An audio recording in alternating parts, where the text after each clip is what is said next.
Assalomu alaykum, bizani kuzatib turgan barchaga. Bugun 2026-yil 9-iyul sanasida Xudo xolasa payvandlarimizning natijalarini ko'rsatishni boshladik. Inshaalloh bu navimiz Arra 36. Bu navimiz qizil kishmish urug'siz nav hisoblanadi. Inshaalloh bu Amerika kishmish navi.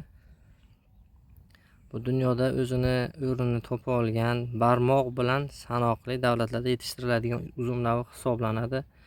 Bu uzum navimiz qizil urug'siz nav mavsumning o'rta kech vaqtida pishadi inshaalloh. Hosildorligi men o'ylaymanki juda yuqori, chunki даже bachkilaridan chiqqan joylariga ham hosil berib, nima qilib tashlayapti. Solib va juda ko'p mana bu shoxlaridan chiqqan hosillarni olib tashlashga majbur bo'ldim. Hozircha navni tasdiqlash uchun mana shu boshni ushlab turibman. Bu navimiz o'rtacha 20-22 briks shira to'plash imkoniyatiga ega deb bu navni chiqargan insonlar tomonidan belgilab qo'yilgan. Xudo xolasa endi bu yurtimizdagi, balkim bo'lishi mumkin O'rta Osiyodagi yangi bir nav. Xudo xolasa buni yillar davomida kuzatib, natijalarini ko'rib, obzor qilib, inshaalloh sizlarga buni ko'rsatib o'tamiz. Bu navimizning yana bitta ustunlik tarafi bu yomg'irga chidamli nav hisoblanadi. Inshaalloh saqlash uchun ham yaxshi deb ko'rsatilgan. Endi har qanday regionga qarab navni o'ziga yarasha plyus minuslari aniq bo'ladi. Xudo xolasa buni endi yil davomida kuzatib, ko'rib, keyin javoblarni sizlarga aytamiz. Inshaalloh mana navimiz uzunchoq, donlari mana shu holatda uzunchoq bo'lib turibdi. Mana bu yerni men oldindan kesib qo'yganman. Endi bizda operator yo'q, o'zim operator, o'zim boshlovchi. Xudo xolasa sizlarga ko'rsatish uchun mana hozircha 100% kishmish. Mana shu holatda urug'i yo'q. Inshaalloh bu mavsum o'rtalarida pishishni boshlasa yana bitta obzor qilib ko'rsataman. Uzumimizni, payvandimizni mana shu umumiy holati. Buni men vazasimon qilib shakllantirganman mana shu holatda, chunki bu holatda novda yaxshi olsa bo'ladi. Bundan novda olish maqsadida shu holatda shakllantirilgan. Bu navimizni mana bu holatda shakllantirishimiz ko'proq va yaxshiroq sifatli novdalar berishiga yordam beradi.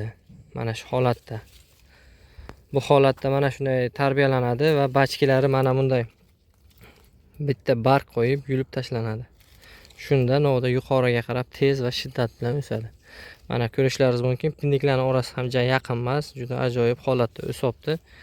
Bu vazasimon shaklda, lekin uzun meva olishga tavsiya qilmayman. Bu holatda meva olish uchun kesishni tavsiya qilmayman. Bundan faqat novda olish maqsadida foydalansa bo'ladi. Buni qanday shakllantiramiz deganlar uchun mana sizlarga hozir ko'rsataman. Mana shu yerdan payvand bo'lgan lider bir tomonga qarab sekinlik bilan yotqizilgan va chiqqan bachkilar mana shu holatda o'sgan. Liderni avval boshiga 1,5 metr o'stirib olinadi-yu, keyin sekinlik bilan payvandga ozor bermasdan bir tomonga yotqiziladi. Va mana shu holatda vazasimon shaklda sizlarga novdalar chiqarib beradi inshaalloh. Xudo xolasa bu Arra 36 navimiz juda bir ko'pchilikni qiziqtirib turibdi. Ko'pchilik so'raganligi sababli uni video qilishga qaror qildim. Inshaalloh pishdiki yana bir marta sizlarga video qilib ko'rsataman. Bir kommentariyani o'qib qoldimda, akamiz yozibdilarki, bu uzumlaring hammasi vinni uzum, bir tinga qimmat degan ma'noda yozibdilar. Aka, mana bu uzumlarni men sizga hozir ko'rsataman. Inshaalloh bir ko'rib baho bering. Yana bitta o'sha akamiz ko'rib turgan bo'lsalar bir savolim bor. Inshaalloh shu videoni ko'rsalar, menga iltimos o'zlari zo'r deb hisoblagan uzumni ko'rsatsinlar. Xudo xolasa mana shu holatda shu yilgi payvand, men o'ylaymanki bu yomon natija emas. Inshaalloh hosillarni ham ko'rsatamiz. Men bitta yaxshi niyat qilishim mumkinki, sizlar uchun inshaalloh hammalaringizni bog'laringizda shunaqa uzumlar bo'lsin. Sog' bo'linglar, salomat bo'linglar.